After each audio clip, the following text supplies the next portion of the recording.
Good evening to you, ma. Amen, ma. Sate Mitayo Emmanuel Ajagbe. I am so grateful. Ọlọ́run Israeli yóò bá mi tàn ìmọ́lẹ̀ sí ọ̀nà yín. Thank you so very much, sir. Ma Ajanagu MD Atuni. Good evening to you, ma. Ma Adeyemo Tosin. Good evening, ma. Lisa Salami. Good evening to you, ma.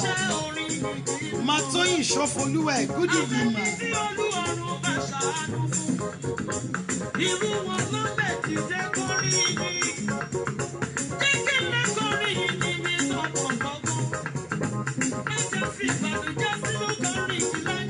Mommy mi Christiana Adekunle, good evening to you, ma.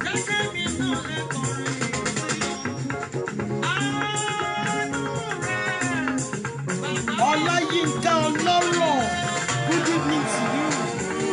Sir David Ayeni, good evening to you, sir. Sir Idowu Fabode, good evening, sir. Olajumoke Owolawase, good evening.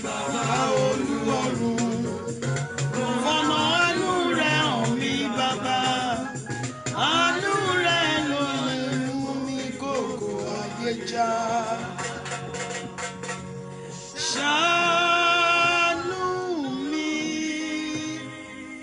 bàbá ọ̀run, mo bẹ̀bẹ̀. Mo kí gbogbo ẹ̀yin mọ́mì mi, ẹ̀yin dádì mi, mo kí yín káàbọ̀ ní ìrọ̀lẹ́ yìí. Mọ́mì Abọ́sẹ̀dé Ọ̀dẹ́dìran, good evening to you, ma. Mọ́mì Bọ́sẹ̀ Kalẹ̀jáyé, good evening to you, ma. Ma Jumoke Tope, good evening to you, ma. Ma Yusuf Balkis, good evening, ma. Sir Solomon Adeniyi Olatayo, good evening. Mo kí gbogbo wa ní orúkọ Olúwa lórúkọ Jésù. A ò ní pè lábẹ́ ọ̀run tó tì. Ṣáájú ohun gbogbo, ẹ jẹ́ kí a gba àdúrà. Ní orúkọ Jésù. Alágbára nínú àwọn ọ̀run a gbé ọ̀gá nítorí pé ìwọ ni Ọlọ́run ò yí padà. Olúwa gba ọpẹ́ wa nítorí pé ìwọ ni Ọlọ́run ò yí padà. Olúwa gba ẹ̀yìn wa. Adúpẹ́ ibi tí ẹ ti mú wa bọ̀, ibi tí ẹ mú wa dé. Adúpẹ́ ibi ìyanu tí ẹ ń fi àánú àti ìyanu ńlá mú wa lọ. A gbé orúkọ mímọ́ rẹ ga, alágbára nínú àwọn ọ̀run gba ọpẹ́ wa. Ní orúkọ Jésù, Olúwa gba ẹ̀yìn wa. Gbogbo àìpé àti àbùkù ẹ̀ṣẹ̀ wa, Olúwa fàánú dáríjì. Àti dé síwájú rẹ ní ìrọ̀lẹ́ yìí, Olúwa ṣàánú fún wa. Ní orúkọ Jésù, ìwọ ni a fẹ́ rí, Olúwa jẹ́ á rí ọ. Tàn ìmọ́lẹ̀ rẹ sí ọ̀nà wa, ká lè máa gbé ọ ga. A kọ̀ láti ké lábẹ́ ọ̀run tó tì. A kọ̀ láti gba àdúrà lábẹ́ ọ̀run tó tì. Ọ̀run àánú, Olúwa jọ̀ọ́ ṣí fún wa. ìwọ Jésù oníṣẹ́ ìyanu, a fẹ́ rí ọ ní orúkọ Jésù. Olúwa farahàn wá ká lè máa gbé ọ ga. Jésù Kristi Olúwa wa, àmín. Kó tó di wípé a máa lọ sínú àdúrà ní ìrọ̀lẹ́ yìí, a máa sáré ṣe Bible study wa ní kíákíá. Ibi tí a dẹ̀ ti fẹ́ ṣe Bible study ní ìrọ̀lẹ́ yìí, ó wà nínú John chapter 9. John chapter 9 from verse 1 to verse 12. John chapter 9 láti ẹsẹ̀ ìkíní sí ẹsẹ̀ ìkejìlá. Lẹ́yìn èyí a máa wọ inú àdúrà lọ. Tá bá máa kọjá aago 6 bóyá ìṣẹ́jú 2 tàbí ìṣẹ́jú 3. Ẹ jẹ́ ká ṣí Bíbélì wá sí John chapter 9 láti ẹsẹ̀ ìkíní. Ó ní bí ó sì ti ń kọjá lọ, ó rí ọkùnrin kan tí ó fọ́jú láti ìgbà ìbí rẹ̀ wá. Bí ó sì ti ń kọjá lọ, ó rí ọkùnrin kan tí ó fọ́jú láti ìgbà ìbí rẹ̀ wá. Ta ló ń kọjá lọ? Jésù Olúwa, Jésù oníṣẹ́ ìyanu. Bí ó ti ń kọjá lọ, ó rí ọkùnrin tí wọ́n bí ní afọ́jú. Láti ìgbà ìbí rẹ̀ kò fojú ẹ̀ ríran. Kò ní àǹfààní láti rí ìyá tó bí, láti rí bàbá tó bí. Láti inú ló ti fọ́ lójú wá. Ṣùgbọ́n Jésù oníṣẹ́ ìyanu rí. Bí Jésù oníṣẹ́ ìyanu ti máa rí èmi àtẹ̀yin ní ìrọ̀lẹ́ yìí. Now to verse 2. Àwọn ọmọ ẹ̀yìn rẹ̀ sì bí í léèrè wípé, olùkọ́ni, ta ní dẹ́ṣẹ̀ ọkùnrin yìí tàbí àwọn òbí rẹ̀ tí a fi bí ilé afọ́jú? Verse 3. Jésù dáhùn pé kì í ṣe nítorí tí ọkùnrin yìí dẹ́ṣẹ̀ tàbí àwọn òbí rẹ̀, ṣùgbọ́n kí a lè fi iṣẹ́ Ọlọ́run hàn lára rẹ̀. Àwọn èèyàn bẹ̀ sí ń bi Jésù Olúwa léèrè wípé ìdí ẹyọ kan ló lè jẹ́ kí ọkùnrin yìí fọ́ lójú láti inú wá. Ó lè jẹ́ wípé torí pé bàbá ẹ̀ jẹ́ lẹ́ṣẹ̀ tàbí ìyá ẹ̀ jẹ́ lẹ́ṣẹ̀. Àṣà ní sọ wípé ìkókó ọmọ ó ti dẹ́ṣẹ̀ láti inú oyún wá. Àwọn ti fi ọkàn wọn sí wípé ẹ̀ṣẹ̀ bàbá àti ìyá ẹ̀ la fi ń bí. Gẹ́gẹ́ bí àwọn tó ń wo èmi àtẹ̀yin náà lónìí, bí wọ́n ti máa ń sọ wípé reason tí gbogbo nǹkan fi rí bó ṣe ń rí fún wa yìí ni wípé ẹlẹ́ṣẹ̀ ni àwọn tá a tara wọn jáde.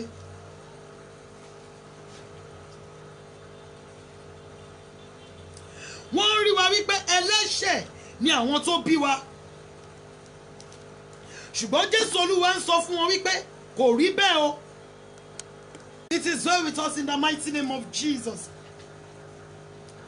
Jésù oníṣẹ́ ìyanu wá dá àwọn ọmọ ẹ̀yìn rẹ̀ lóhùn wípé ẹ wá o. Ọkùnrin yìí ò dẹ́ṣẹ̀, kì í ṣe ẹ̀ṣẹ̀ bàbá, kì í ṣe ẹ̀ṣẹ̀ ìyá, ṣùgbọ́n kí a lè fi iṣẹ́ Ọlọ́run hàn ni. Nítòótọ́ Ọlọ́run ti ṣe oríṣiríṣi iṣẹ́ ìyanu. Ṣùgbọ́n tó bá jẹ́ wípé ó ti ríran nígbà kan rí, wọ́n lè sọ wípé ṣe ló ń díbọ́n. Wọ́n lè sọ wípé ṣe ni Jésù mọ̀ọ́mọ̀ lọ pè wá. Ṣùgbọ́n gbogbo ènìyàn ti mọ̀ wípé ọkùnrin yìí kò ríran láti ìgbà tí wọ́n ti bí sínú ayé. Àwọn ènìyàn dẹ̀ mọ̀ dáadáa. Náà ẹ jẹ́ ká tẹ̀síwájú torí aago 6 náà la máa parí gbogbo ẹ̀, àti Bible study àti ìsọjí tí a ń bá bọ̀ láti ìjẹta.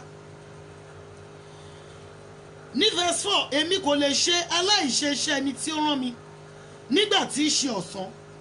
Òru ń bọ̀ wá nígbà tí ẹnìkan kì ó lè ṣe iṣẹ́. Verse 5. Níwọ̀n ìgbà tí mo wà ní ayé, èmi ni ìmọ́lẹ̀ ayé. Verse 6. Nígbà tí ó wí bẹ́ẹ̀ tán, ó tutọ́ sílẹ̀, ó sì fi itọ́ náà ṣe amọ̀, ó sì fi amọ̀ náà pa ojú afọ́jú náà. A ń sọ̀rọ̀ nípa àwọn iṣẹ́ ìyanu tí Jésù oníṣẹ́ ìyanu tèmi àtẹ̀yìn tọ̀ wá ní ìrọ̀lẹ́ yìí.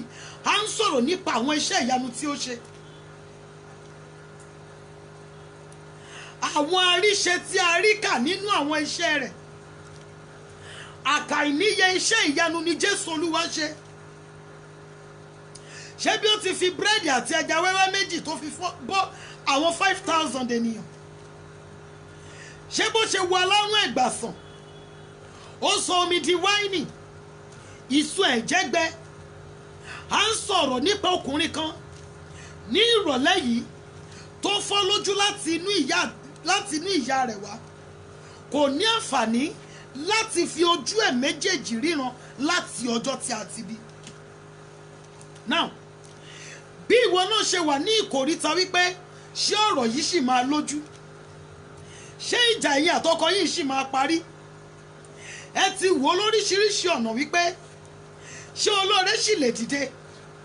Ṣé àǹfààní wà fún yín láti nílé lórí? Ṣé ẹ̀yin náà ṣé wọ́n ṣì lè fi orúkọ ọmọ pè yín? Àwọn èèyàn ti wò yín wípé ẹ ti wọ menopause. Oríṣiríṣi nǹkan ni àwọn èèyàn ń wò. Wọ́n ní ìṣe ló ti ṣẹ́yún nígbà tó wà ní school.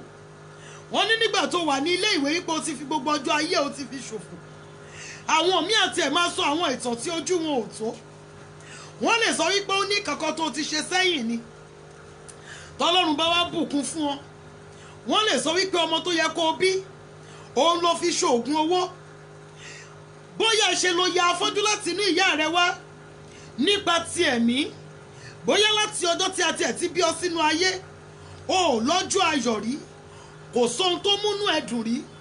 Gbọ́ bí Ọlọ́run, bí Jésù Olúwa, Jésù oníṣẹ́ ìyanu, gbọ́ bí ó ti ṣe ti ọkùnrin yìí. Bíbélì sọ wípé kì í ṣe ìyá ẹ̀ ló ṣẹ̀, kì í ṣe bàbá ẹ̀ ló ṣẹ̀, ṣùgbọ́n kí a lè fi ògo Ọlọ́run hàn ní ara rẹ̀ ni. Ìdojúkọ àti ìlàkọjá yín yìí kí a lè fi ògo Ọlọ́run hàn ní ara yín ni mọ́mì, kí a lè fi ògo Ọlọ́run hàn ní ara yín ni dádì. Ó yí Ọlọ́run ju ènìyàn lọ. Àwọn ènìyàn wọ́n ti fi gbogbo nǹkan tó ń ṣẹlẹ̀ sí yín wọ́n ti fi fún yín lórúkọ. Wọ́n ti fi gbogbo ìlàkọjá yín wọ́n ti fi fún yín lórúkọ. Àkúkú mọ bó ṣe lo ìgbà èwe ẹ̀. Ó lè jẹ́ pé lára àwọn oníjàgídíjàgan skul ni nígbà tó wà ní skul. Wọ́n ti pa oríṣiríṣi, wọ́n ti sọ oríṣiríṣi ọ̀rọ̀ nítorí tiyín láì mọ ibi tí ẹ ti ń bá bọ̀. Wọ́n lè sọ wípé ìyá ẹ ló dálé mọ́ bàbá ẹ ló jẹ́ ká yí ẹ rí bẹ́ẹ̀. Wọ́n lè sọ wípé bàbá ẹ ìka ènìyàn ni, kì í ṣàánú ni ò jẹ́ káwọn ọmọ ẹ̀rí àánú gbà. Ṣùgbọ́n Jésù oníṣẹ́ ìyanu sọ fún ọ ní ìrọ̀lẹ́ yìí wípé kì í ṣe ẹ̀ṣẹ̀ ìyá rẹ, kì í ṣe ẹ̀ṣẹ̀ bàbá rẹ ló fi ní àwọn ìdojúkọ tí o ní yìí, ṣùgbọ́n kí a lè fi ògo Ọlọ́run hàn ni. Kí a lè fi ògo Ọlọ́run hàn ni. Amen. Thank you so very much, sir. Ẹ jọ̀ọ́ bí ẹ ti wọlé yìí, ẹ máa share program yìí. Ọlọ́run máa ràn mí lọ́wọ́. A ò ní kọjá aago, tá a bá máa kọjá aago 6. Ìdí ni wípé aago 5 kọjá ìṣẹ́jú 3 kí n tó bẹ̀rẹ̀. 1 hour program ni a dẹ̀ máa ṣe Bible study. A máa wọ inú àdúrà lọ. Jésù oníṣẹ́ ìyanu. Jésù oníṣẹ́ ìyanu. Òun á máa kiri ṣoore ẹgbọ́. Wọ́n wá gbé ọkùnrin yìí bá o. Níbi tí ó ti ń kọjá lọ ló ti rí ọkùnrin tó fọ́ lójú, kò ríran rí láti inú ìyá rẹ̀ wá. Praise the Lord. Now, ní verse 6 ẹ mo fẹ́ repeat ẹ̀. Nígbà tí ó ti wí bẹ́ẹ̀ tán, ó tutọ́ sílẹ̀. Ó sì fi itọ́ náà ṣe amọ̀. Ó sì fi amọ̀ náà pa ojú afọ́jú náà. Verse 7. Ó sì wí fún un pé lọ wẹ̀ nínú adágún Sílóámù. Ìtumọ̀ èyí tí jẹ́ rán lọ. Nítorí náà ó gba ọ̀nà rẹ̀ lọ. Ó wẹ̀, ó sì dé, ó ń ríran. Praise the Lord. ìkọ̀kọ̀ wà níbi tí mo discover nípa ọkùnrin yìí kò argue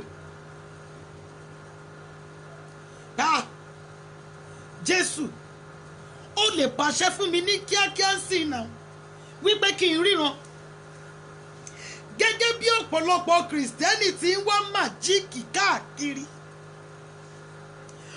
ọ̀pọ̀lọpọ̀ kìrìsìtẹ́nì kì í ṣe mírẹ́kù ni wọ́n ń wá káàkiri bí ó ṣe màjíìkì ọkùnrin yìí ó mọ̀ ní tòótọ́ wípé Jésù Olúwa lè pàṣẹ fún òun ìwọ ọkùnrin yìí ó yá ríran kó dẹ̀ ríran kò bá Jésù Olúwa hágìwò irú wàhálà wo ló ń fún mi ṣe wò kúkú la ojú yẹn nísinsìnyí kí n ríran ṣùgbọ́n ibi tí Jésù Olúwa ní kó mórílé ó mórílé bẹ̀ bí Jésù Olúwa ti máa ń rán ọ̀pọ̀lọpọ̀ nínú àwọn ìránṣẹ́ rẹ̀ sí àwa ènìyàn lónìí Bíbélì wípé nípa èso wọn lẹ́ fi mọ̀ wọ́n tí ènìyàn bá jẹ́ ìránṣẹ́ Ọlọ́run ní tòótọ́ tí ìwọ náà bá jẹ́ ẹni ẹ̀mí tí ìránṣẹ́ Ọlọ́run bá sọ̀rọ̀ fún ọ wàá mọ̀ wípé eléyìí láti ọ̀dọ̀ Ọlọ́run wá ni kì í ṣe láti inú ẹran ara lásán ṣùgbọ́n ọ̀pọ̀lọpọ̀ nínú àwa kìrìsìtẹ́nì lónìí a ò dúró de iṣẹ́ ìyanu mọ́ ṣùgbọ́n a ń wá ìyanu kíákíá ìyanu wìrìwìrì ìdí nìyí tí ọ̀pọ̀lọpọ̀ kìrìsìtẹ́nì fi ń bọ́ sọ́wọ́ ọkùnrin yìí ò sọ fún Jésù Olúwa wípé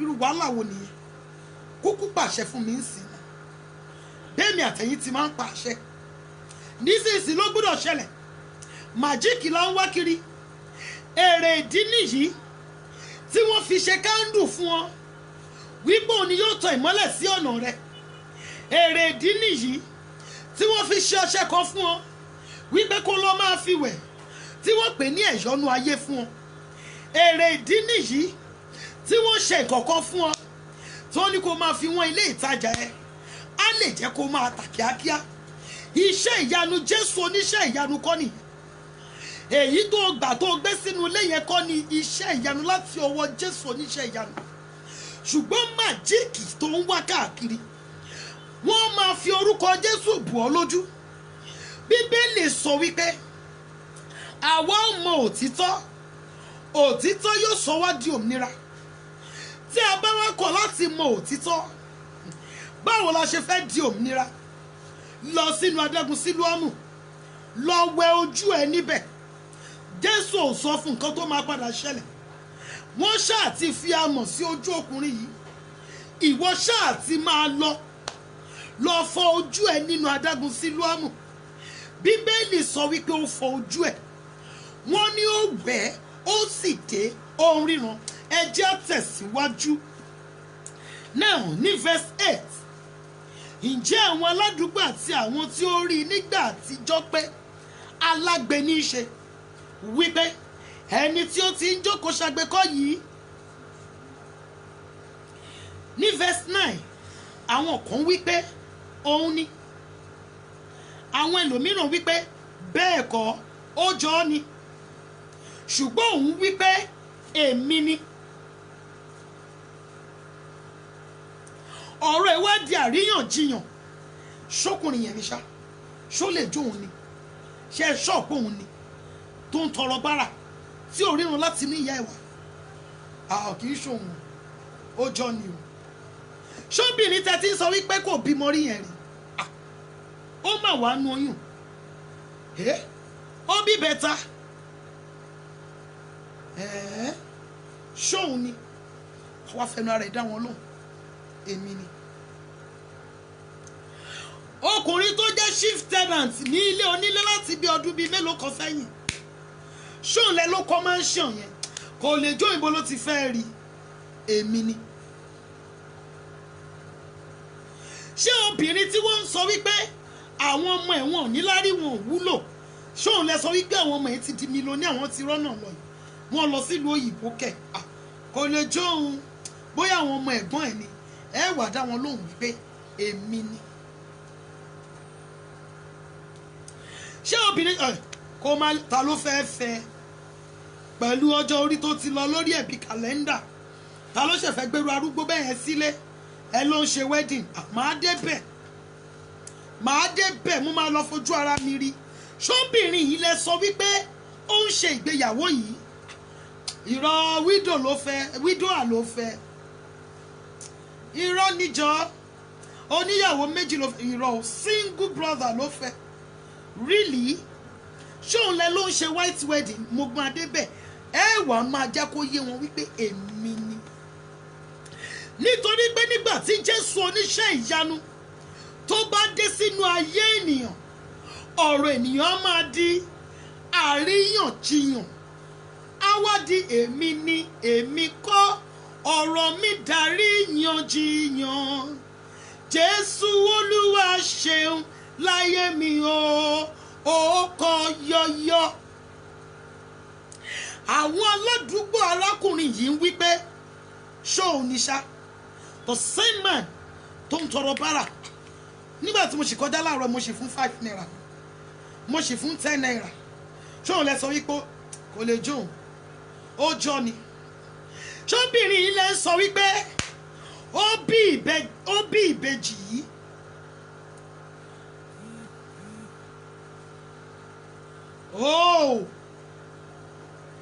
Ṣóun lẹ sọ wípé ó bí ìbẹta yìí, ó bí ìbẹta, inú wo ló fi gbé pẹ̀lú èjì ẹ̀? Irọ́ ni, ó lọ adopt ni.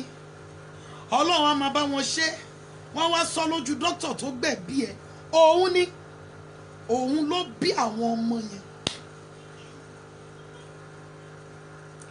Bóyá ìwọ tó ti fi ọwọ́ rọ́tì ní ìgbà kan nínú ẹbí wípé ẹnu ẹ ògbọ̀rọ̀jọ́ tó lọ lọ́njẹ́ káwọn èèyàn gidi sọ̀rọ̀, and when you begin to reign as king, wọ́n wá máa bèrè lọ́wọ́ rẹ wípé ṣóun dẹ̀ ní ṣá, ṣé the same Yẹmí tí a ti mọ̀ tẹ́lẹ̀ ni? Èmi náà wá dá wọn lóhùn wípé èmi ni o, Olúyẹmí náà ni. Èmi ò mọ nǹkan tẹ́ ń là kọjá, ṣùgbọ́n Jésù oníṣẹ́ ìyanu fẹ́ dá sí ní ìrọ̀lẹ́ yìí. Ẹ jẹ́ kí a continue now ní verse 10 yẹn. Nítorí náà ni wọ́n wí fún un pé ǹjẹ́ ojú rẹ ti ṣe là? Báwo lo ti ṣe tójú ẹ là? Ta lẹ́ni tó bá ọ ṣe? Wọ́n á máa kọrin fún ọ, ta ló bá ọ ṣe tirẹ̀? Ta ló bá ọ ṣe tirẹ̀? Ta ló bá ọ ṣe tirẹ̀? Jésù ló bá mi ṣe tèmi. Wọ́n wá máa bí èmi àtẹ̀yìn léèrè wípé ṣe ló ṣẹ́ṣó? Mo ṣọ́ wípé ọmọ tó bí yẹn Ọ̀ṣun Òṣogbo ló ti lọ gbà. Ta lẹni tó bá ọ ṣe tí wọn náà dẹ́kun láti máa rin ìrìn àjò omijé? O ò mà tọrọ owó mọ́ lọ́wọ́ wa. Báwo lo ti rìn? Ẹni tó gbé ayé rẹ dìde yìí, ibo lẹ ti pàdé? Ẹni tó mú ọ gbàgbé ìrírí àtijọ́ yìí, bó o lo ṣe ṣe? Oyún tó wà nínú ẹ, ṣé IVF ni? Kì í ṣe IVF o, nọ́mà ìbálòpọ̀ ọkùnrin àti obìnrin ni. Really? Báwo lo ti ṣe? Ẹ wá máa dá wọn lóhùn. Ìdáhùn arákùnrin yìí ó wà ní verse 11. Ó dáhùn, ó sì wí fún wọn pé ọkùnrin kan tí a ń pè ní Jésù ni ó ṣe amọ̀, ó sì fi kùn mí lójú, ó sì wí fún mi pé lọ sí adágún Sílóámù kí o sì wẹ̀. Èmi sì lọ, mo wẹ̀, mo sì ríran. Mi ìmọ̀ bóyá yìí wá ṣí sí nǹkankan níbẹ̀ yẹn. Ọkùnrin kan tí a ń pè ní Jésù, ọkùnrin kan tí a ń pè ní Jésù, ó túmọ̀ sí wípé arákùnrin yìí ò mọ ẹni gan tí Jésù Olúwa ń ṣe. Tó bá mọ̀ ni kò ní fi ẹnu yẹpẹrẹ bẹ́ẹ̀ yẹn wí. Á sọ pẹ̀lú gbogbo ìbẹ̀rù, á sọ pẹ̀lú gbogbo ayọ̀, á sọ pẹ̀lú gbogbo ọkàn ẹ̀ ní ọkùnrin kan tí a ń pè ní Jésù. Ní verse 12 ńkọ́, wọ́n sì wí fún un pé òun náà àdà. Ó wí pé èmi kò mọ̀. Jésù tó ń sọ yẹn dà, tó fi amọ̀ sójú ẹ̀ tó ní kó lọ wẹ̀ ẹ́, ibo ló wá wà báyìí? Èmi ọmọ bí tó gbà lọ, mo dáhùn kó fi amọ̀ sójú mi, ó dẹ̀ ní kí n lọ wẹ̀, mo dẹ̀ ríran. Jésù oníṣẹ́ ìyanu tó ń wá láti gba ìyanu lọ́wọ́ rẹ̀, ǹjẹ́ ó dá a mọ̀? Ní ọ̀sẹ̀ tó kọjá mo bá wa sọ̀rọ̀ nípa ta ni Jésù sí ọ.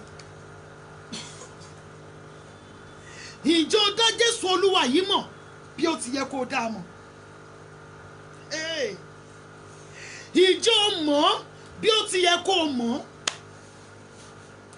Ó ń gbọ́ nípa Jésù oníṣẹ́ ìyanu. Ǹjẹ́ ó dá a mọ̀ bí Olúwa àti olùgbàlà rẹ? Ṣé ìwọ náà máa pè ní arákùnrin kan? Ṣé kì í ṣe torí ohun tó nílò lọ́wọ́ rẹ̀ ló jẹ́ kó tọ̀ wá? Ṣé kì í ṣe torí ohun tó fẹ́ gbà lọ́wọ́ rẹ̀ ló jẹ́ kó sá eré tọ̀ wá? Ta ni Jésù sí ọ? Ǹjẹ́ ó dá Jésù yìí mọ̀? Ǹjẹ́ ó ti gbà á? Ǹjẹ́ ó ti fi àyè gbà nínú ayé rẹ̀? Ǹjẹ́ ó ti fi àyè gbà nínú ọkàn rẹ̀? Ǹjẹ́ Jésù Olúwa yìí, ǹjẹ́ ó ti fi àyè fún nínú ilé rẹ̀? Kó tó lè bá ọ sọ ọ̀rọ̀ rẹ di àríyànjiyàn, o gbúdọ̀ fi ayé rẹ fún Jésù Olúwa. Jésù oníṣẹ́ ìyanu. Jésù oníṣẹ́ ìyanu. Ta ni Jésù oníṣẹ́ ìyanu yìí sí ọ? Ṣe lórí bí bàbá, orí bí ẹni tó lè yọ̀ǹda ìyanu fún ọ? Ṣé orí bí Olúwa àti olùgbàlà rẹ? Ṣé orí bí ọmọ Ọlọ́run kan ṣoṣo? Ṣé orí bí ẹni tí a kọ̀ mọ́gi kí a lè gbà ọ́ là? Ṣé orí bí ẹni tó parí iṣẹ́ ìgbàlà rẹ lórí igi àgbélébùú? O ní láti dá Jésù Olúwa mọ̀. Tó o bá ti fi ayé rẹ fún, mo bẹ̀ ọ́ ní ìrọ̀lẹ́ yìí, padà wá sílé aṣáko ọmọ. Jésù Olúwa ń pè ọ́ ní ìrọ̀lẹ́ yìí. Jésù oníṣẹ́ ìyanu ń pè ọ́. Padà wá sílé, fi ayé rẹ fún, yọ̀ǹda ara rẹ fún, nítorí wípé olóore ọ̀fẹ́ ni láti gbà ọ́. Jẹ́wọ́ rẹ̀ ní Olúwa àti olùgbàlà rẹ. Jẹ́wọ́ rẹ̀ bí ọmọ Ọlọ́run kan ṣoṣo tí a fi fún èmi àtiwọ́ láti rà wá padà láti inú ikú bọ́ sínú ìyè. Tó bá ṣe iṣẹ́ ìyanu gbogbo tí a ń fẹ́ fún wa, a mà ní ibì kan tí a ń retí. Ibẹ̀ ni ilé ológo, ní ibi tí ó ti lọ pèsè sílẹ̀ fún gbogbo àwa àyànfẹ́. Tí ìpè bá dún, bèrè lọ́wọ́ ara rẹ ní ìrọ̀lẹ́ yìí, níbo ni mo fẹ́ yọjú sí? Jésù oníṣẹ́ ìyanu. Gbà sínú ayé rẹ ní ìrọ̀lẹ́ yìí. Jẹ́wọ́ rẹ̀, jẹ́wọ́ gbogbo ẹ̀ṣẹ̀ rẹ fún. Kò sóhun tó ń jẹ́ ẹ̀ṣẹ̀ ìbábá ẹ̀ṣẹ̀ ìkọ̀kọ̀. Jẹ́wọ́ gbogbo àìṣedéédé rẹ fún. Ìwà ìṣòtítọ́ níbi iṣẹ́ sí aya sí ọkọ, jẹ́wọ́ rẹ̀ ní ìrọ̀lẹ́ yìí fún. Jẹ́wọ́ ẹ̀ṣẹ̀ rẹ fún Jésù Olúwa. Jésù Olúwa, alágbèrè ni ọ́, onípanṣágà ni ọ́, olè ọ̀mùtípara ni ọ́, onírèdè òru ni ọ́, kódà ó tẹ̀ máa ń lu ìyàwó, ó jẹ́ aláìṣòtítọ́ sí ìgbéyàwó rẹ. Gbogbo tí ó ń ṣe pátápátá, jẹ́wọ́ rẹ̀ fún Jésù Olúwa ní ìrọ̀lẹ́ yìí, nítorí pé ó ṣetán láti fi àánú gbà ọ́. Kí Ọlọ́run kó bù sí ọ̀rọ̀ rẹ̀. Ẹ jẹ́ kí a kọ́kọ́ dúpẹ́ lọ́wọ́ Ọlọ́run wa. Jésù Olúwa, mo dúpẹ́ lọ́wọ́ rẹ fún oore ọ̀fẹ́ tí o fi fún mi láti mọ ọjọ́ kìíní, ọjọ́ kejì àti ọjọ́ kẹta nínú àdúrà yìí. Jésù oníṣẹ́ ìyanu, mo dúpẹ́, mo gbé ọ̀gá, nítorí wípé n ó rí ọ ní ọ̀nà àrà àti ọ̀nà ìyanu nínú ayé mi ní ìrọ̀lẹ́ yìí. Àdúrà ọpẹ́ ní orúkọ Jésù, ní orúkọ Jésù, ní orúkọ Jésù. Ọlọ́run tó pọ̀ ní ipá àti agbára, adúpẹ́, agbé ọ̀gá, fìyìn fún orúkọ rẹ. Adúpẹ́ ibi tí ẹ ti mú wa bọ̀, ibi tí ẹ mú wa dé, ibi ìyanu tí ẹ mú wa lọ. Adúpẹ́ fún ọjọ́ kìíní, ọjọ́ kejì àti ọjọ́ kẹta nínú ìpàdé àdúrà yìí. Adúpẹ́ nítorí pé akéèpé ò dáhùn. Jésù oníṣẹ́ ìyanu, o ṣé. Olúwa, o ṣé o. Jésù, o ṣé. Jésù, o ṣé. Jésù, o ṣé. Jésù, o ṣé. Jésù, o ṣé. Gbọpẹ́ àti ìyìn wa. Jésù Kristi Olúwa wa, Olúwa dáríjì mí ní gbogbo ọ̀nà tí mo ti gbà fi ojú ògo rẹ bínú. Ẹ jọ̀ọ́ ẹ jẹ́ ká máa share program yìí torí àwọn ènìyàn wa púpọ̀ ọ̀nù wọn wọlé wọn rí pé ọ̀rọ̀ Ọlọ́run là ń sọ wọ́n sá jáde padà, àdúrà tí ìbẹ̀rẹ̀.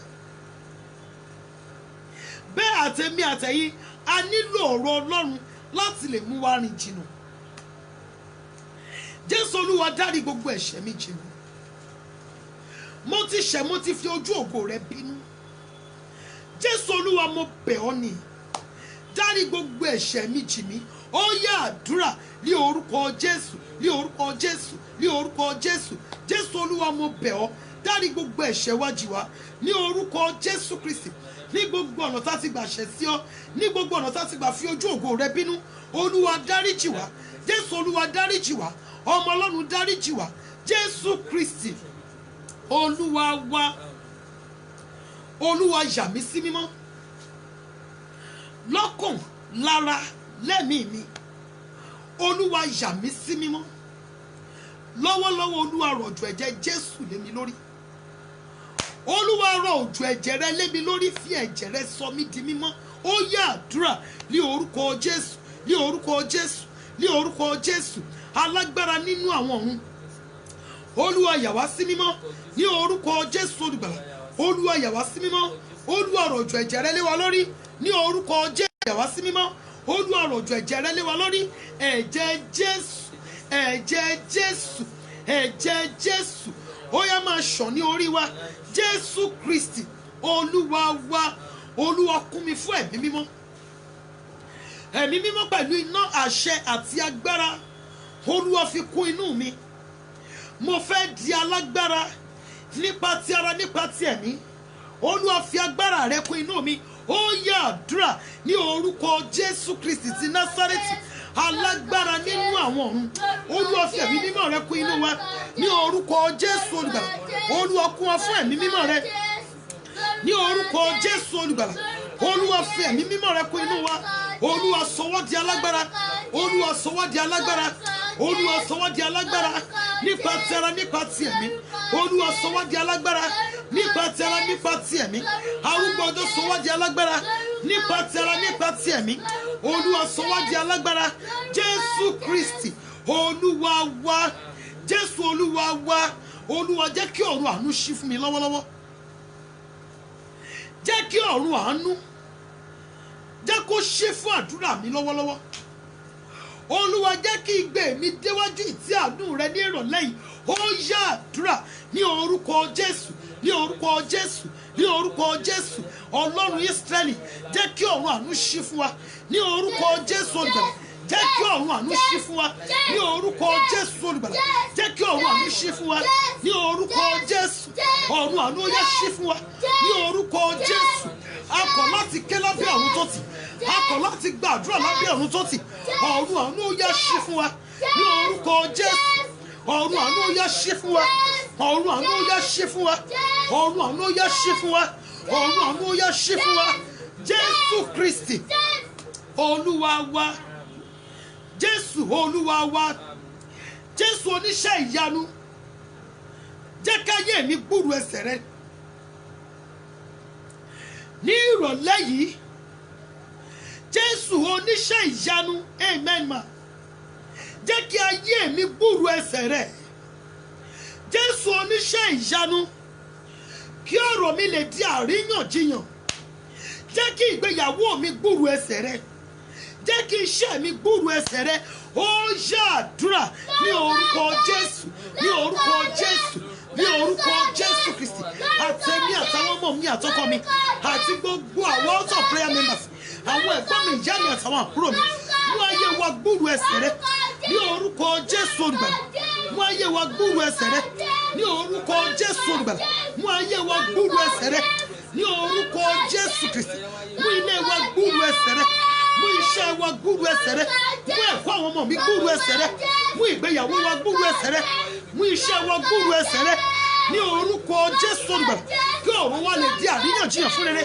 Mú ayé wa gbúròó ẹsẹ̀ rẹ ní orúkọ Jésù olùgbàlà. Mú ayé wa gbúròó ẹsẹ̀ rẹ. Mú àdúrà. Jésù Kristi Olúwa wa. Jésù Olúwa wa ẹ jẹ́ sọ fún Ọlọ́run, Olúwa orúkọ ẹ̀gàn táyé ń fi pè mí yìí ó tó gẹ́.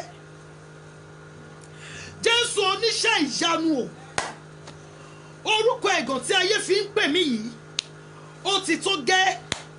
Ìwọ Jésù oníṣẹ́ ìyanu, fi ìyanu ńlá fi bá ayé mi lò ní ìrọ̀lẹ́ yìí. Ayé ti fi orúkọ búburú pè mí, wọ́n ti lẹ orúkọ ẹ̀gàn mọ́ mi lára. Orúkọ ẹ̀gàn yìí ti bo orúkọ ògo mi, orúkọ ẹ̀gàn yìí ti borí orúkọ mi. Ìwọ Jésù oníṣẹ́ ìyanu o, nítorí orúkọ rẹ fi ìyanu ńlá pa ẹ̀gàn rẹ ní ara mi, fi ìyanu ńlá mú ẹ̀gàn ayé mi kúrò. Ó ṣàdúrà ní orúkọ Jésù, ní orúkọ Jésù, ní orúkọ Jésù Kristi Násárẹ́tì. Ìwọ Jésù oníṣẹ́ ìyanu, ìwọ Jésù oníṣẹ́ ìyanu, ìwọ Jésù oníṣẹ́ ìyanu. Nínú ayé mi, nínú ayé àwọn ọmọ mi, nínú ayé ọkọ mi, arúgbó ọjọ́ mú ẹ̀gàn kúrò. Olúwa mú ẹ̀gàn ayé wa kúrò. Arúgbó ọjọ́ mú ẹ̀gàn ayé wa kúrò. Ní orúkọ Jésù olùgbàlà. Orúkọ ẹ̀gàn táyé fi ń pè wá yìí ó tó gẹ́. Orúkọ ẹ̀gàn táyé fi ń pè wá yìí ó lọ fún pèsè. Bàbá ayérayé mú ẹ̀gàn ayé wa kúrò. Arúgbó ọjọ́ mú ẹ̀gàn ayé wa kúrò. Ẹ̀mí àwọn wòlíì mú ẹ̀gàn ayé wa kúrò. Ẹni ńlá Ísírẹ́lì mú ẹ̀gàn ayé wa kúrò. Àpáta Ísírẹ́lì mú ẹ̀gàn ayé wa kúrò. Jésù Kristi Olúwa wa. Jésù Olúwa wa. Olúwa ayé retí ohun tí mo mú bọ̀ lọ́dọ̀ rẹ̀. Ayé retí ohun tí mo mú bọ̀ lọ́dọ̀ rẹ̀. Jésù oníṣẹ́ ìyanu, fi ìyanu ńlá yí ìtàn ayé mi padà sí rere. Ayé tí ń bú mi, àtọjọ́ tó ti ń gbàwẹ̀ kí lórí mú bọ̀, òun ló ti ń rù yìí. Àtọjọ́ tó ti ń lọ sí church kí lórí mú bọ̀. Ó tún lọ ti join ìkan báyìí altar of prayer, àtìgbà tó ti join kí lórí mú bọ̀. Látìgbà tó tẹ̀ tí wọ́n sọ wípé o fi ayé ẹ̀ fún Jésù kí lórí mú bọ̀. Ayé tí ń béèrè àwọn ìbéèrè tó lè dáhùn lọ́wọ́ rẹ̀. Àwọn ènìyàn tí ń béèrè tó lè dáhùn lọ́wọ́ rẹ̀. Àwọn ènìyàn tẹ̀ sí béèrè kan lọ́wọ́ rẹ̀ tó jẹ́ wípé omijé ló fi ń dáhùn. Àwọn ènìyàn tí ń bi ọ́ wípé báwo ló tiẹ̀ ṣe rìn táyé àwọn ọmọ ẹ̀ fi wá rí báyìí. Àwọn ènìyàn kan ti ń sọ lẹ́yìn ẹ̀ wípé ó ti fi ayé àwọn ọmọ ẹ̀ ó ti fi ra ayé gbé fún rẹ̀. Ọkọ tó yẹ káwọn ọmọ ẹ̀ ní òun ni mọ́tò tẹ́rí tó ń gùn kiri yẹn. Àwọn ènìyàn ti pè ọ́ lórúkọ tí Ọlọ́run ò fi fún ọ. Àwọn ènìyàn ti fi àwọn àbùkù tí ò tọ́ sí ọ wọ́n ti fi kàn wọ́n. Láti ìgbà tó tiẹ̀ ti wá ń gba àdúrà nǹkan kí ló wá rí mú bọ̀. Láti ìgbà tó ti sọ pé ó fi ayé ẹ̀ fún Jésù kí ni kú rí torí. Jésù oníṣẹ́ ìyanu, àwọn ènìyàn ti ń fi mí bú ọ. Jésù oníṣẹ́ ìyanu, ọ̀dọ̀ mi ló kọ̀ fún ọ láti yà sí. Mo fẹ́ kó o fi ìyanu ńlá yí ìtàn ayé mi padà sí rere. Ìwọ Jésù oníṣẹ́ ìyanu o, fi ìyanu ńlá yí ìtàn ìgbésí ayé mi padà sí rere. Ó ṣàdúrà ní orúkọ Jésù, ní orúkọ Jésù, ní orúkọ Jésù Kristi. Àtẹ̀mí àtàwọn ọmọ mi àtọkọ mi àti gbogbo àwọn ọ̀tọ̀ ọ̀pọ̀ ya mi. Ọlọ́run Ísírẹ́lì mo bẹ̀ ọ́, fi ìyanu ńlá mú ẹ̀gbọ́n ayé wa kúrò. Ní orúkọ Jésù mú ẹ̀gbọ́n ayé wa kúrò. Orúkọ ẹ̀gbọ́n táyé fi pè wáyé àtọ́jẹ́. Jésù olùgbàlà mú ẹ̀gbọ́n ayé wa kúrò. Arúgbó ọjọ́ mo bẹ̀ ọ́, mú ẹ̀gbọ́n ayé wa kúrò. Mú ẹ̀gbọ́n ayé wa kúrò. Mú ẹ̀gbọ́n ayé wa kúrò. Mú ẹ̀gbọ́n ayé wa kúrò. Mú ẹ̀gbọ́n ayé wa kúrò. Jésù Kristi Olúwa wa. Nígbà míì wọ́n lè dédé kórìíra èèyàn láì nídìí.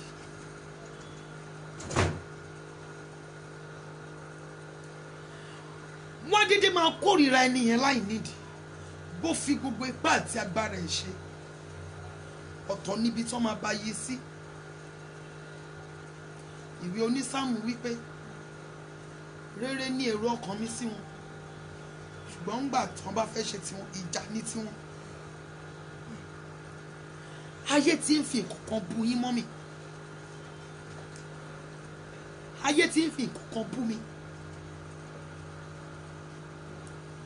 ọkùnrin afọ́jú yẹn kọ́ lélẹ́yìn. Mọ́mí ayé ti wò yí pé àwọn ọmọ ẹgbẹ́ yín wọ́n ti ń bímọ, àwọn ẹgbẹ́ yín wọ́n ti ń rọ́mọ ọmọ wọn. Báwo lẹ̀yin ṣe ṣe táwọn ọmọ tí yóò tí ì máa rí? Wọ́n ti ń bú ọ wípé àwọn ẹgbẹ́ ọmọ tí wọ́n ti wà ní yunifásitì. Àwọn ènìyàn ti ń sọ wípé àwọn ẹgbẹ́ ti wà ní ilé ara wọn. Wọ́n tẹ̀tún lè dárúkọ èèyàn kan fún ẹ pé nígbà tí lágbájá wà ní èjì ẹ ó ti nílé bíi 2 mẹ́ta. Àwọn ènìyàn ti ń bú ọ nínú ilé tiẹ̀ wípé irú ọkọ wèrè wo ló lọ mú wálé, ọkọ tí ò kọ ṣáàkù kọ́ lọ́kọ ẹni, kí ni rísì tó fi yẹ kí ọkọ ẹ kọ́? Àwọn ènìyàn ti fi orúkọ kan pè ọ́, wọ́n ti lẹ orúkọ ẹ̀gàn kan mọ́ ọ lára. Ìwọ Jésù oníṣẹ́ ìyanu, ọ̀dọ̀ mi ni kó yà sí ní ìrọ̀lẹ́ yìí sẹ́. Èyí tí ayé fi orúkọ ẹ̀gàn pè mí yìí ó tó gẹ́. Orúkọ ẹ̀gàn àti àbùkù tí ó lẹ̀ mọ́ mi lára yìí mi ò fẹ́ mọ́. Ìwọ Jésù oníṣẹ́ ìyanu, ọ̀dọ̀ mi ni ó yà sí, ọ̀dọ̀ mi ni ó yà sí. Bójú àánú wọlẹ̀ sí mi lára. Olúwa ṣàánú fún mi. Jésù oníṣẹ́ ìyanu, fi àánú mú ẹ̀gàn mi kúrò, fún àánú ṣí ẹ̀gàn kúrò lára mi. Kí ló tó ń lé olóore jìnnà sí mi? Kí ló tó ń sọ mí di ìkórìíra níwájú olóore? Jésù oníṣẹ́ ìyanu, mo bẹ̀ ọ́, fi àánú mú kúrò ní ara mi. Jésù oníṣẹ́ ìyanu, ṣẹ̀gàn mi dògo. Jésù oníṣẹ́ ìyanu, ọ̀dọ̀ mi ni kó kọ́kọ́ yà sí, inú ilé mi ni kó kọ́kọ́ yà sí. Mo nílò ìgbé ọmọ tuntun nínú ilé mi, mo nílò iṣẹ́ rere, mo nílò àlàáfíà, mo nílò ìgbéga. Jésù oníṣẹ́ ìyanu, ọ̀dọ̀ mi ni ó yà sí. Ó yá àdúrà ní orúkọ Jésù, ní orúkọ Jésù. Jésù oníṣẹ́ ìyanu, ọ̀dọ̀ mi àtàwọn ọmọ mi àtọkọ mi ni kò yà sí, ilé mi ni ó yà sí, inú ọ̀tọ̀ ògbéyà yìí ni kò kọ́kọ́ yà sí. Alágbára nínú àwọn ọ̀run, káyé má bàa fi àwọn ènìyàn wọ̀nyí bú mi, kí ayé má bàa fi àwọn ènìyàn wọ̀nyí bú ìwọ Ọlọ́run tó kù mí tọrọ mi níṣẹ́. Mo bẹ̀ ọ́ ní Ọlọ́run Ísírẹ́lì, ìwọ Jésù oníṣẹ́ ìyanu, bá mi jà sínú altar of prayer. Gbogbo àwọn tí wọ́n rìn ìrìn àjò omi jẹ́ níbẹ̀, Jésù oníṣẹ́ ìyanu, bá mi nù wọ́n lómi jẹ́ nù. Jésù oníṣẹ́ ìyanu, ọ̀dọ̀ wa ni ó yà sí. Jésù oníṣẹ́ ìyanu, ọ̀dọ̀ wa ni kò yà sí. Kí ló tó wà lára wa tó ní olóore jìnnà? Kí ló tó wà lára wa tó ń fi ọ̀rọ̀ wa ń sún olóore? Jésù oníṣẹ́ ìyanu, ṣí kúrò. Jésù oníṣẹ́ ìyanu, ṣí kúrò. Ọ̀dọ̀ mi ni kò yà sí, ọ̀dọ̀ àwọn ọmọ mi ni kò yà sí, ọ̀dọ̀ ọkọ mi ni kò yà sí. Ní orúkọ Jésù Kristi Olúwa wa, Jésù Olúwa wa. Jésù oníṣẹ́ ìyanu, dẹ́sẹ̀ dúró lọ́dọ̀ mi. Jẹ́ kí àánú mi ó ṣe ọ ní ìrọ̀lẹ́ yìí. Jẹ́ kí àánú mi ó ṣe ọ. Jésù oníṣẹ́ ìyanu, ìrìn àjò omijé tí mo rìn yìí ó tó gẹ́, bá mi fòpin sí. Ìrìn àjò ẹ̀gàn àti àbùkù nínú ayé mi. Ṣé rí gbogbo ṣe ti ẹ̀rọ wa ta wà Nàìjíríà, ọ̀rọ̀ wa máa ń mọ níwọ̀nba ń gbà mí o. Wọ́n gbàgbọ́ wípé Nàìjíríà ni gbogbo wa jọ wà. Wọ́n gbàgbọ́ wípé wọ́n ti fa ṣókí gbogbo wa Nàìjíríà, iṣẹ́kíṣẹ́ everybody ń ṣe. Ṣùgbọ́n ṣe rẹ́yìn tẹ wà ní ìlú aláwọ̀ funfun, bí wípé kẹ́ ẹ ṣiṣẹ́, kẹ́ ẹ fi gbogbo ayé yín kẹ́ ẹ máa fi sin àwọn tó wà níbí ni. Bí wípé bí gbogbo fámìlì yín ṣe pọ̀ tó, torí pé ẹ ti wà ní ìlú aláwọ̀ funfun ṣe lẹ́yìn owó lórí street. Gbogbo wọn pátápátá lẹ gbọ́dọ̀ máa sanwó skul ọmọ wọn. Bóyá wọ́n wá ṣèṣì béèrè 50,000 naira lọ́wọ́ yín. Tẹ wá ní pé ẹ má bínú, owó pọ̀ lọ́wọ́ mi. Nǹkan tó máa tẹ̀lé fẹ́yàn mi ni wípé tí àjò bá, àbí ọ̀nà ṣe máa ń sọ̀rọ̀ yẹn, tí àjò bá sọ ní ṣebíṣe lè yàn padà sílé. Ṣé rí púpọ̀ nínú ẹ̀yin tí ẹ wà ní ìlú aláwọ̀ funfun, Bíbélì sọ wípé ará ilé ènìyàn ni ọ̀tá rẹ̀. ẹ wọ́n bájò bá ṣe òun máa padà bọ́lé àwọn ilẹ̀ kan máa ṣì wá tó sì lè máa fi dáko àwọn business tó fi sílẹ̀ síbí báyìí ó máa sì lè padà síbẹ̀ àwọn èèyàn wọ́n máa ṣe dáadáa torí gbà tó wà Nàìjíríà gan ṣe bó tẹ̀ sí ń rí ná díẹ̀díẹ̀ kámà tó sọ wípé ńgbà tó oh God lákàmà tó sọ pé ìgbà tó wá sọ wípé ó di gbàdìgbọ̀n ẹ tó sọ pé ó ń lọ sílùú òyìnbó nítorí pé rí 50,000 naira send sí wọn mi ò dẹ̀ gbọ́ pé ṣe lẹ́yìn owó lórí street níbẹ̀ ohun tí mo gbọ́ ni wípé ẹ ń ṣiṣẹ́ kárakára ní ìlú òyìnbó ni bó o ṣe o jẹ́ ọ̀pọ̀lọpọ̀ wà ní ìlú òyìnbó ọ̀hún for years kò ríṣẹ́ ṣe ṣùgbọ́n gbogbo àwọn ìdílé ẹ̀ pátápátá wọ́n fẹ́ kó máa sanwó skul àwọn ọmọ wọn wọ́n fẹ́ kó máa sanwó ilé wọn wọn ò fẹ́ bá mọ̀ bóyá ó kọ́lé àbí kò nílé lórí ṣùgbọ́n wọ́n fẹ́ ti ara ẹ̀ kọ́lé wọ́n fẹ́ ti ara ẹ̀ dá bísínẹ́sì kalẹ̀ wọ́n fẹ́ ti ara ẹ̀ ṣe gbá wọ́n fẹ́ ti ara ẹ̀ ṣàwo ọlọ́run tẹ̀ wọlé bá yín ṣe kẹ wá ní ṣọ́ọ̀ṣì kan tẹ̀ ń lọ ní Nàìjíríà ọlọ́run wá bá yín ṣe wá travel oṣù kìíní ẹ̀ sẹ́ǹdì ìdá mẹ́wàá oṣù kejì ẹ̀ sẹ́ǹdì ìdá mẹ́wàá tó bá jẹ́ ìránṣẹ́ ọlọ́run tí òye ni á wá pè yín ẹ̀lẹ́ sísà ṣàlàáfíà ni báwo ni ibi tí ẹ wà yẹn tẹ bá sọ pé dájú ẹ máa fàdúrà ràn wá lọ́wọ́ rárá àmọ́ bí àwọn tó wà lọ́hùn ṣe ń ṣe báwo ni wọ́n ti ń ṣe àní àwọn ènìyàn ń béèrè ìbéèrè kan ní ọwọ́ yín tí ẹ ń fi omijé ojú ń dáhùn Jésù oníṣẹ́ ìyanu ìbéèrè tí ayé ń bi mí tí mi ò lè dáhùn bá mi dáhùn rẹ̀ ní ìrọ̀lẹ́ yìí àwọn èèyàn dẹ̀ pè ọ́ wá madam kí ló ṣe é tó bímọ lé ọmọ tó bí sílẹ̀ àtìgbà tó ti wọ ilé brọ́dà wa kí ló ṣe é tó finú ṣoyún nígbà tó kì í ṣakọ akọ ọ̀gẹ̀dẹ̀ nílẹ̀ tiwa ọ̀gẹ̀dẹ̀ kan gbọ́dọ̀ kó yàgàn èyí tó fi yẹ kó dáhùn wípé Ọlọ́run ló ń ṣe omijé ló fi ń dáhùn ìdáhùn kan péré ló nílò kí wọ́n rí oyún nínú ẹ̀ kí wọ́n rí ọmọ lẹ́yìn ẹ̀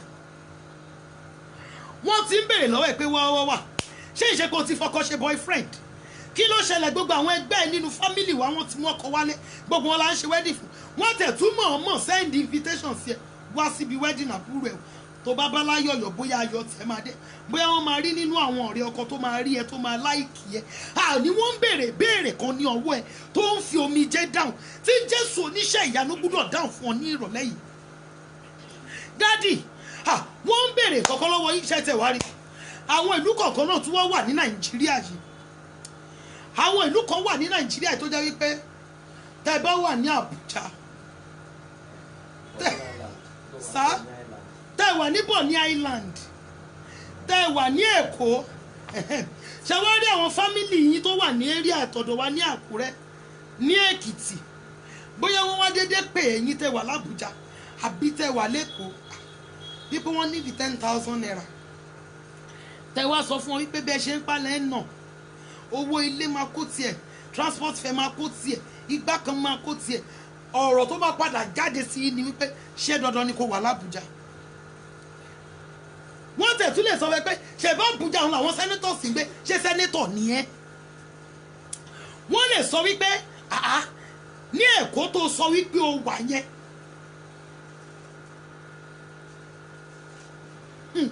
ní Èkó tó sọ wípé o wà yẹn àmọ́ bí àwọn èèyàn ṣe ń fi owó ránṣẹ́ sílé ṣé wọ́n he owó ní street lẹ́kọ̀ọ́ wọn ò fẹ́ bá ọmọ Jésù oníṣẹ́ ìyanu ayé ń bi mí ní ìbéèrè kan tí mi ò lè dáhùn mo ní tèmi tí wọ́n ń bi mí ọkọ mi ní tiwọn tí wọ́n ń bi wọ́n bẹ́ẹ̀ ni wọ́n ń bi mí láwọn ìbéèrè kan tí mi ò lè dáhùn tó jẹ́ wípé Jésù oníṣẹ́ ìyanu nìkan ló lè dáhùn rẹ̀ ayé tí ń béèrè àwọn ìbéèrè kan ní ọwọ́ yín mọ́mì ayé tí ń béèrè àwọn ìbéèrè kan lọ́wọ́ yín dádì tí ẹ ò lè dáhùn ní ọ̀pọ̀ ìgbà omijé lẹ fi ń dáhùn ní ọ̀pọ̀ ìgbà ìrònú lẹ fi ń dáhùn nítorí wípé ẹnu yóò gbọ̀rọ̀ nítorí pé ẹnu tèmi náà gbọ̀rọ̀ Jésù Olúwa wọ́n thank you sir wọ́n béèrè mi lọ́wọ́ yín ẹ dẹ̀ máa gbójú lọlẹ̀ báyìí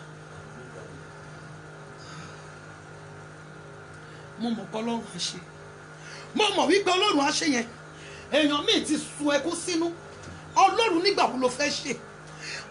Pariwo orúkọ Jésù. Ìwọ Jésù oníṣẹ́ ìyanu, ìbéèrè táyé ń bi mí tí mi ò lè dáhùn, fi àánú dáhùn rẹ̀ fún mi. Ìwọ Jésù oníṣẹ́ ìyanu o, ìbéèrè tí ayé ń bi mí tí mi ò ní ìdáhùn sí, ìbéèrè tí ẹbí ń bi mí tí mi ò lè dáhùn, ìwọ Jésù oníṣẹ́ ìyanu, fi àánú àti ìyanu ńlá dáhùn rẹ̀ fún mi ní ìrọ̀lẹ́ yìí. Ó yá àdúrà ní orúkọ Jésù, ní orúkọ Jésù, ní orúkọ Jésù.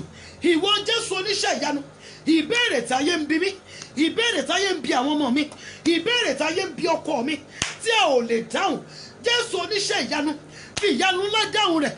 Jésù oníṣẹ́ ìyanu, fi ìyanu ńlá dáhùn rẹ̀. Jésù oníṣẹ́ ìyanu, fi ìyanu ńlá dáhùn rẹ̀. Jésù oníṣẹ́ ìyanu, fi ìyanu ńlá dáhùn rẹ̀. Jésù ìbéèrè tí ayé ń bi wá tí a ò lè dáhùn, Olúwa fi ìyanu ńlá dáhùn rẹ̀. Jésù Kristi Olúwa wa. Ìyè àwọn ènìyàn kan ò sí níbí, ìyè àwọn ènìyàn kan ò sí níbí. Àdúrà yìí ẹjọ́ ẹgbà, bó jẹ́ àdúrà tá a máa tẹnu mọ́ rèé tá a fi kúrò lórí prógrámì ẹgbà. Ó wà nínú ẹgbẹ́ ní church, àwọn ẹgbẹ́ ẹ̀ fẹ́ ṣe àjọ̀dún, gbogbo wọn dá 10,000 lọ́dún kìíní 1,000 ló dá, lọ́dún kejì ò tiẹ̀ rí kọ̀ọ̀kan dá, lọ́dún kẹta ó dá 1,000. ṣòro tó bá ti yá tó máa fẹ́ ṣe kọ́ wọn ní padà pè é sí mítìmù, wọ́n á ní bá a pè é onírówó dá. Wọ́n ń ṣe family meeting nínú ilé yín, ó wá jókòó bí àwọn fẹ́ ṣe ìnáwó. Àbúrò ti sọ pé okay èmi máa fi 20,000 sílẹ̀, ẹ̀gbọ́n ti sọ pé máa fi 50,000 sílẹ̀, ó wá dórí tiẹ̀. Jesus. Wọ́n ní God bless you sir. Wọ́n ní èlò ló fẹ́ fi sílẹ̀, ẹ jẹ́ ká sì máa ṣe lọ náà, ẹ jẹ́ káwọn èèyàn sì máa sọ̀rọ̀, ẹ jẹ́ ká sì máa ṣe lọ, ẹ jẹ́ ká sì máa ṣe lọ, ẹ jẹ́ ká sì máa sọ̀rọ̀. Tí gbogbo wọn bá ń sọ̀rọ̀ máa mọ̀ nǹkan tí mo fẹ́ ṣe.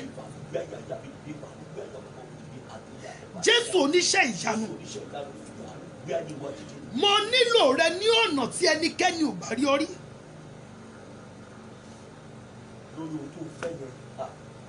Ṣé rí tèèyàn míì ó bímọ ṣùgbọ́n kò láyọ̀?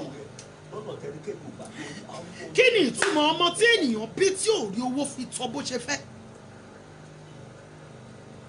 Ṣé mọ̀ wípé nígbà míì tí ọmọ èèyàn bá lọ sí skul tí ò tẹ́ àwọn òbí lọ́rùn, tọ́mọ yẹn bá gbéra tó bá jáde nílé, ìbànújẹ́ máa dé bá àwọn òbí wípé kì í ṣe ibi tó wù mí kí ọmọ mi wà ló wà.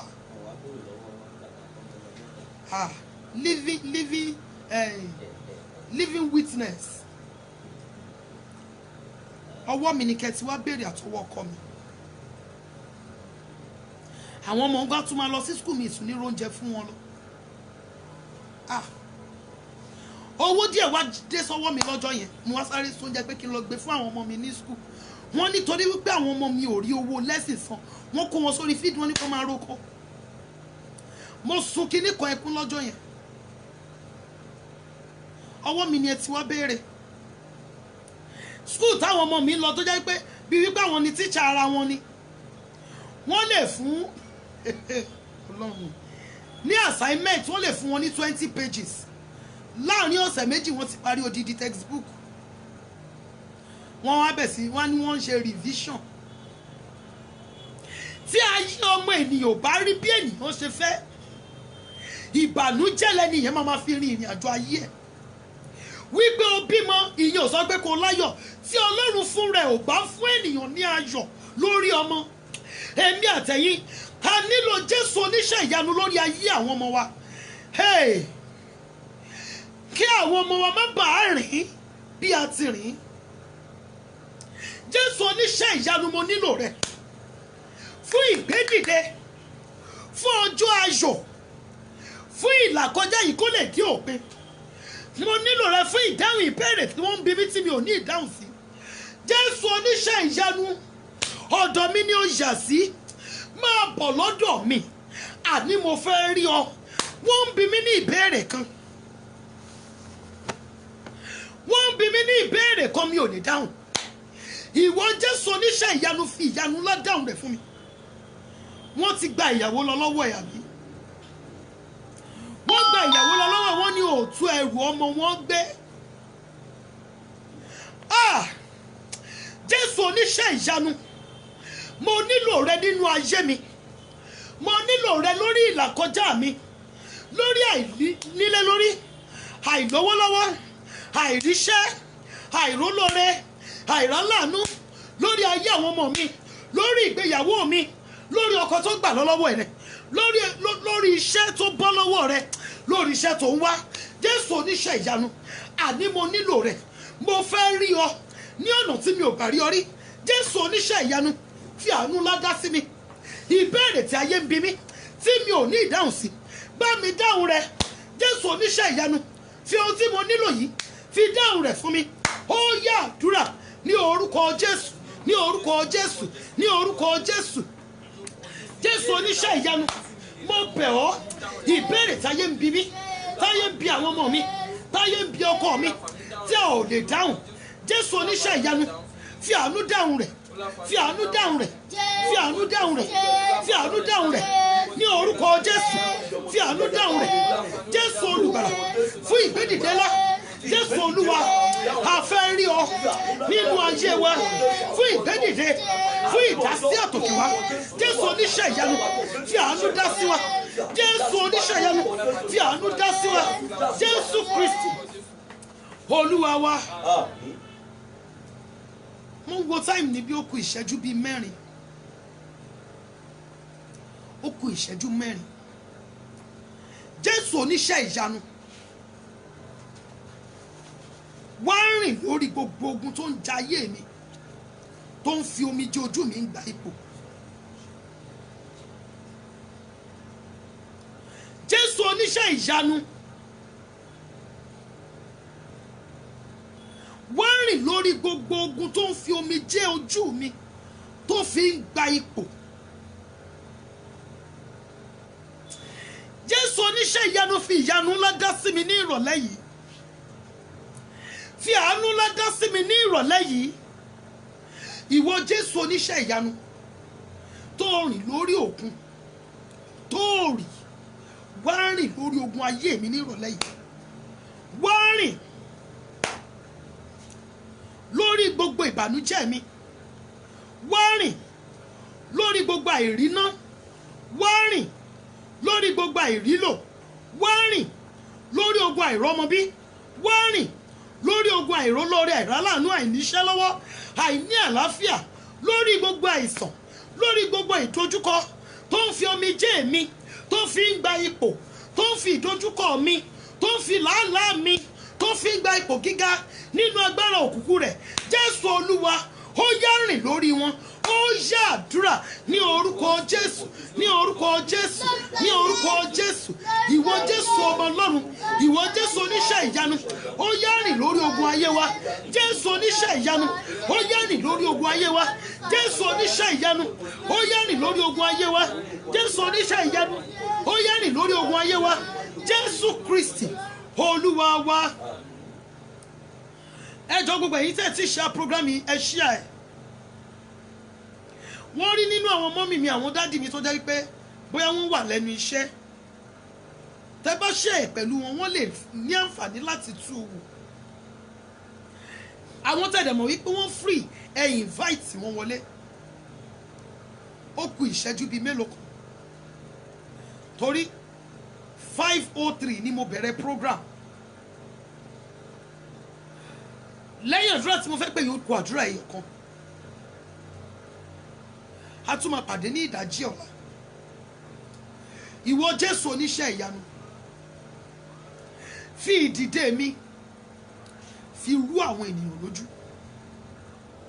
Olúwa sọ ọ̀rọ̀ mi di àríyànjiyàn láàrin gbogbo àwọn tó ti gàn mí, láàrin gbogbo àwọn tó ti fi mí ṣe yẹ̀yẹ́, láàrin gbogbo àwọn tó ti bèrè pé a máa wo ibi tó máa bá dé.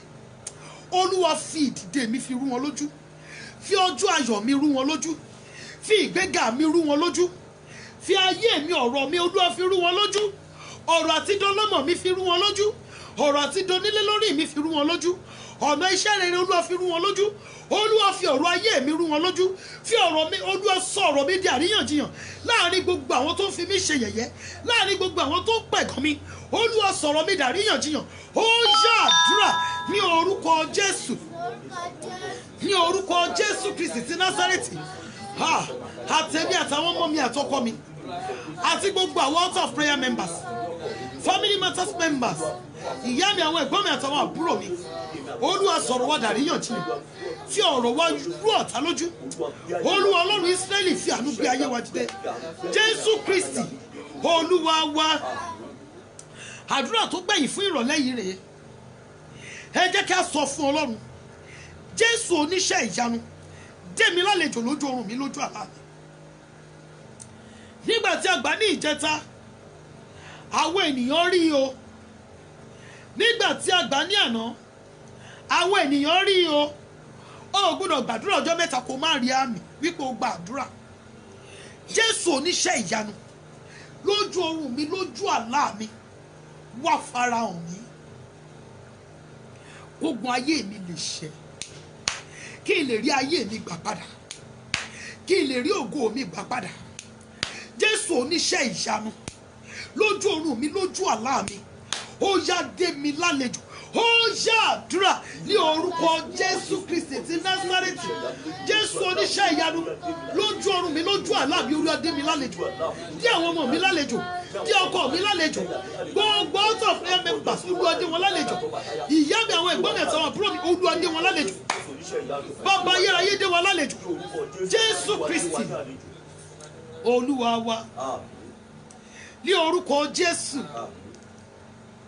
Ẹ ṣé ibi tẹ́ ti bẹ̀rẹ̀, ẹ ṣé ibi tẹ́ bá dé, àdúpẹ́ o Jésù, ibi tẹ́ mú wa lọ. Ẹ má ṣe o ibi tẹ́ ti bẹ̀rẹ̀, ẹ ṣé ibi tẹ́ bá dé o, àdúpẹ́ o Jésù, fún bí tẹ́ mú wa lọ. Ìyanu lẹ fi bẹ̀rẹ̀, ibi ògo lẹ bá wa dé, àdúpẹ́ o Jésù, fún bí ògo tẹ́ mú wa lọ. Ọlọ́run ọjọ́ kìíní, Ọlọ́run ọjọ́ kejì, Ọlọ́run ọjọ́ kẹta gbé ọ̀gá. Nítorí pé a ké pè ọ́, ó fàánú dáhùn. A dúpẹ́ nítorí pé ó fi àánú dáhùn àdúrà wa. Olúwa gba ọpẹ́ wa. Bàbá ayérayé gba ìyìn wa. Ọlọ́run ohun rere gbogbo tí a ti bèrè ní ìrọ̀lẹ́ yìí, Olúwa fi àṣẹ ọ̀run dáhùn. Ohunkóhun má jò yí àdúrà wa padà. Ọ̀run àánú kó ṣí fún wa. Èsì àdúrà wa kó dé fún wa. Kí ẹ̀rí ńlá tẹ̀lé fún wa. Jésù Kristi Olúwa wa. Mo dúpẹ́ lọ́wọ́ gbogbo ẹ̀yin mọ́mì mi, ẹ̀yin dádì mi tí a jọ parapọ̀ láti gba àdúrà ọjọ́ mẹ́ta yìí. Lórúkọ Jésù olùgbàlà, àdúrà wa kò ní ní ìdènà. Ẹ jẹ́ kí a pàdé ní ìdájí ọ̀la, ní aago 5 ní ìdájí ọ̀la fún command the morning, pàṣẹ fún òwúrọ̀, èyí tí a máa ń ṣe ní gbogbo ọjọ́ Monday sí ọjọ́ Friday. Ní orúkọ Jésù, àdúrà wa yóò gbà. Àlàáfíà Ọlọ́run kò ní fi wá sílẹ̀. Gbogbo ẹ̀yin mọ́ mi tẹ́ wà lẹ́nu iṣẹ́, ẹ máa yáṣẹ́. It is well with us all in the mighty name of Jesus. Thank you. God bless you.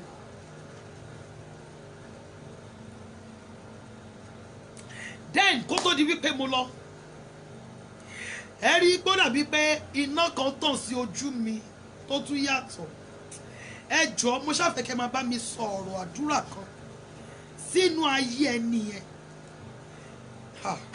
Ẹ máa bá mi súre sínú ayé ẹni yẹn. Lára member Altar of Prayer ni wọ́n. Àwọn ni wọ́n ra, ṣé tripod ni wọ́n ń pè é?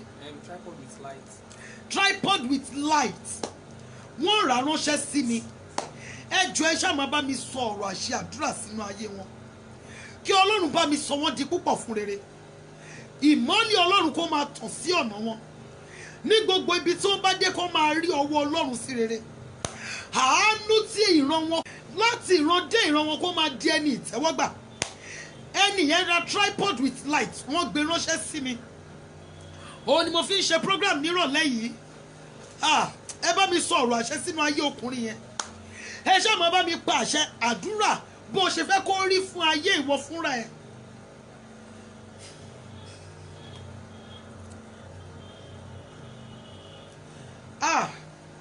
Mọ́mí mo dúpẹ́ Fádìmú. Thank you ma. Tí ẹnikẹ́ni tí Ọlọ́run bá gba àdúrà sí omi nínú ìsọjí àfi ọjọ́ Monday tí ẹ̀mí Ọlọ́run pa àṣẹ fún mi. Tí ẹ̀mí Ọlọ́run bá fi sí ọkàn ẹnikẹ́ni láti give offering lẹ́yìn àdúrà yìí, ẹ lè fi ránṣẹ́ sí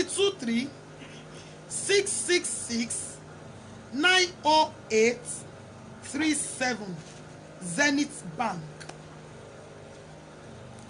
Ẹ lè fi ránṣẹ́ sínú 23-666-908-37 Zenith Bank Olúwayẹmí Adéọlá. Thank you so very much ma.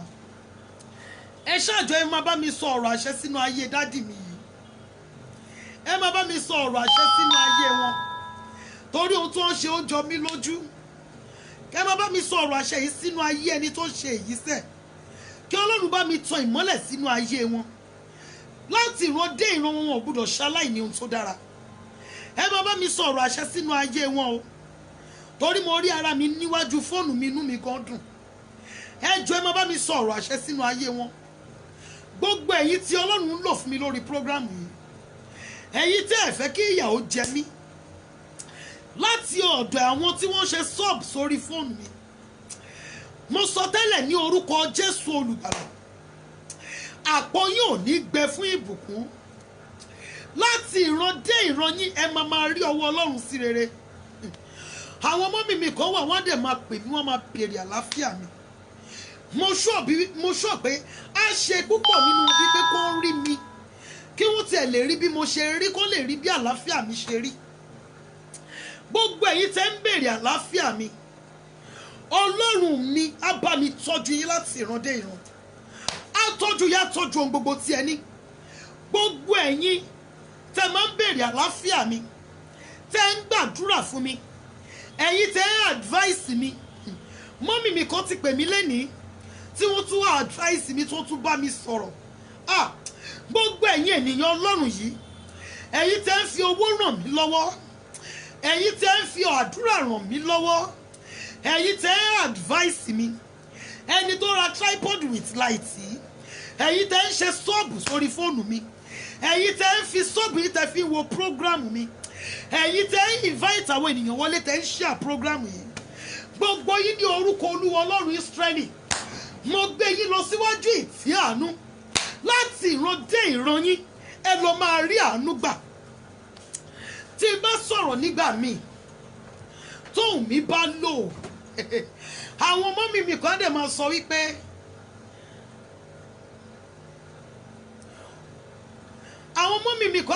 wípé sorry, mo mọ̀ wípé ó ti rẹ̀ yín. A ṣe wọ́n bíi pé kó ń rí mi, wọ́n máa ṣe mí bíi wípé àwọn ni wọ́n bí mi. Mọ́mì mi kan ti ń gbìyànjú láti pè mí láti alẹ́ Saturday, wọn ò rí mi pé wọ́n bẹ̀ sí ń bá ọmọ mi sọ̀rọ̀ láti lè mú àlàáfíà mi. Ẹ rí ìyá mi, ẹ mọ bí tí mo ti wá, ṣùgbọ́n ẹ gbà mí bí ẹ̀jẹ̀ yín. Láti ìran dé ìran yín ẹ ò ní ṣe aláìní ohun tó dára. Gbogbo ẹ̀yin tí Ọlọ́run ń lò fún mi, tẹ́ ń bá mi sọ̀rọ̀, tẹ́ ń fi àdúrà ràn mí lọ́wọ́, torí mi ò dàgbà ju ẹni tó ń advice. Ẹni tó bá ti sọ wípé ìpè Ọlọ́run wà lórí òun, tí ò fi ọgbọ́n àwọn àgbà ṣe ọgbọ́n, tí ò fẹ́ gbọ́ ti àwọn àgbàlagbà sétí, àti jábọ́ irú ẹni bẹ́ẹ̀ yẹpẹrẹ ni. Torí Bíbélì sọ wípé bí Ọlọ́run tilẹ̀ gẹ́ ó júbà onírẹ̀lẹ̀, ṣùgbọ́n agbéraga ni ó mọ̀ lókèrè rere. Gbogbo ẹ̀yin tí ẹ wò wípé kò yẹ kí n ṣubú, tẹ́ máa ń bá mi sọ̀rọ̀, tẹ́ máa ń advice mi, tẹ́ ẹ ṣe mí bí ọmọ tí ẹ bí láti inú yín jáde, bí Olúwa ti ń bẹ tí ẹ̀mí rẹ̀ ń bẹ láàyè síbẹ̀. ẹnikẹ́ni tó bá sọ wípé òun ti ga wípé òun ní jẹ́ kẹ́ga bí ó ti ga tó arúgbó ọjọ́ àjàbọ́ fún yín. Gbogbo ẹ̀yin tí ẹ fi owó ràn mí lọ́wọ́, gbogbo ẹ̀yin tí ẹ bá mi ràn àwọn aláìní lọ́wọ́, ẹ rí mi bí aláìlágbára, ṣùgbọ́n nígbà tí n bá bẹ̀bẹ̀ fún ìrànlọ́wọ́ fún àwọn aláìní, ẹ ń jáde sí mi. Mo sọ tẹ́lẹ̀, gbogbo ẹ̀yin tí Ọlọ́run ń lò fún mi lórí gbogbo àwọn programs tí Ọlọ́run gbélé mi lọ́wọ́, ìtọ́jú àwọn opó, ìtọ́jú àwọn ọmọ aláìní ìyá aláìní bàbá, ìtọ́jú àwọn ìránṣẹ́ Ọlọ́run, ìtọ́jú èmi fúnra mi, gbogbo ẹ̀yin tí Ọlọ́run ń lò fún mi pátápátá láti ìran dé ìran yín sẹ́, ẹ̀yin tẹ́ ń fi ṣọ́ọ̀bù yín wo gbogbo programs mi torí èmi kọ́ ni mo rà sórí fóònù yín, tẹ́ bá decide wípé ẹ ò ní wo kò sí ohun tí mo lè ṣe. Ìránṣẹ́ Ọlọ́run tó bá sọ wípé tó o bá lọ ìmí ń bọ̀, kò tí ì mọ ohun tó ń fẹ́ ni, kò mọ ohun tó ń ṣe, nítorí wípé kí ni, bí Ọlọ́run ti wà ní ọ̀run, oríṣiríṣi àwọn áńgẹ́lì ni wọ́n wà ní àyíká rẹ̀ tí wọ́n ń bá ṣiṣẹ́. Gbogbo ẹ̀yin tẹ́ ń bá mi type information, ẹ̀yin tẹ́ bá mi interpret, gbogbo ẹ̀yin tí Ọlọ́run ń lò, ẹni bá bínú sí yín, arúgbó ọjọ́ kó bínú sí, ẹni bá dìde ogun sí yín, arúgbó ọjọ́ kó ṣí ogun sí, ẹni la Ísírẹ́lì kó fi iná jà fún yín, ẹ̀mí àjòjì tó wà nínú ilé yín, tó wà ní àyíká yín, tí ò jẹ́ kí ọ̀nà là fún yín, iná máa bọ́ọ̀lù ní orúkọ Olúwa Ọlọ́run Ísírẹ́lì. Ayé yín máa dìde, ayé yín máa sáré, kò ní kù yín kù ọ̀tá yín. Bí mo ti gbà fún yín, irú ọkàn irú inú tí mo fi gbà fún yín, Ọlọ́run ẹ̀mí àwọn wòlíì kò fi san fún mi. Jésù Olúwa wa, bí mo ti ń fẹ́ kó rí fún yín, kó rí bẹ́ẹ̀ fún mi tọmọtọkọ, bí mo ti ń fẹ́ kó rí fún ilé yín, bí mo ti ń fẹ́ kó rí fún iṣẹ́ yín, bí mo ti ń fẹ́ kó rí fún àwọn ọmọ àtaya yín, bí mo ti ń fẹ́ kó rí fún ọkọ yín, kó Ọlọ́run Ísírẹ́lì kó fi sọ fún èmi àti ilé mi bẹ́ẹ̀. Jésù Olúwa wa. Mo parí program, mọ́mì yẹn sọ wípé offering ẹ lè fi ránṣẹ́ sí 23. Ẹni tí Ọlọ́run bá fi sí lọ́kàn láti give offering, ẹ mọ̀ pé mi ò sọ̀rọ̀ offering láti ìjẹta, so tí Ọlọ́run bá fi sí yín ní ọkàn láti give offering, ẹ lè fi ránṣẹ́ sínú 23 666 908 37 23 666 908 37 Zenith Bank. Olúwayẹmí Adéọlá. Mo dúpẹ́, mo mọ̀ lóore. Thank you so very much. Ìmọ́lẹ̀ ògo yín kò ní kú, ẹ ní ráre, ẹ ní jìyà, kò ní kù yín kù ọ̀tá yín. Bí Olúwa ti ń bẹ tẹ́mi rìn bẹ láyé síbẹ̀, ohun rere tó wù yín lọ́kàn, òun lẹ máa fi lu ayé yín.